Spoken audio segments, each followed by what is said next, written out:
In today's video, I'm going to show you how to easily convert a photo to PDF on PC. You can see here I have a photo of Hamilton Island, and I'm just going to open it up in the Free Photos app on Windows. I can do this by either double clicking, or if I right click, I'm going to select on the open option, and this is going to open it up in Photos. Now let's maximize this.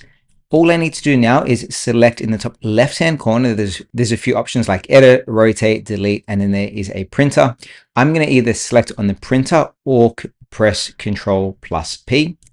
And this is going to open up the printing dialog box. And then from here, I'm simply going to print to PDF.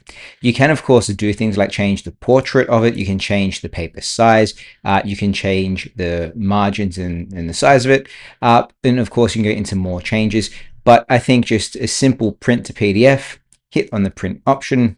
Now it's going to ask me to choose where to save it. I'm going to save it onto my desktop. I'll call it PDF demo and then select on save. Now I'm going to jump onto my desktop here, and you can see here I've got a PDF demo that I've just saved. Let's double click on this. And you can see here we've converted that photo to a PDF on PC.